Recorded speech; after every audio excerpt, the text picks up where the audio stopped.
बाबा अमरनाथ कावड़िया संघ के तत्वावधान में 11वीं विशाल कावड़ यात्रा में 5100 पुरुष और महिला श्रद्धालुओं ने मालेश्वर धाम से कावड़ यात्रा प्रारंभ की।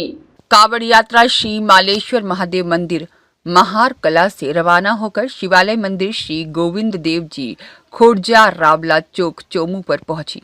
कावड़ यात्रा की पूर्व संध्या पर विशाल भजन संध्या में आकृति मिश्रा ने शिरकत की, जिसका शुभारंभ धर्माचार्य पंडित लक्ष्मण दास महाराज धवली धाम की टीम के द्वारा स्वस्ति वाचन से हुआ।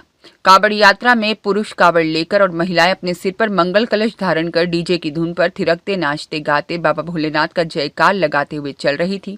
हर हर महादेव बम बम भोले के जयकारों की गूंज से आकाश को गुंजायमान कर दिया।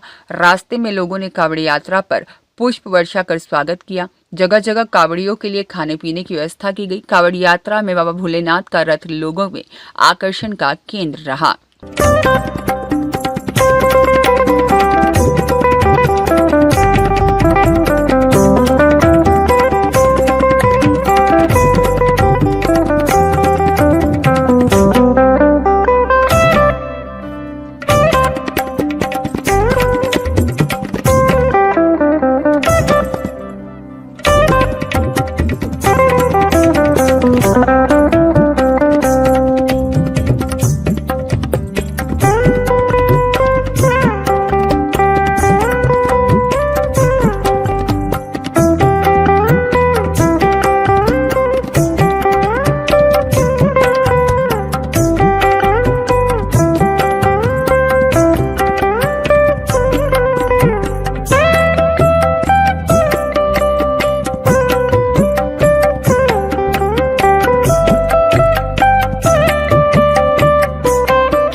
ब्यूरो रिपोर्ट देश 24 एक्सप्रेस।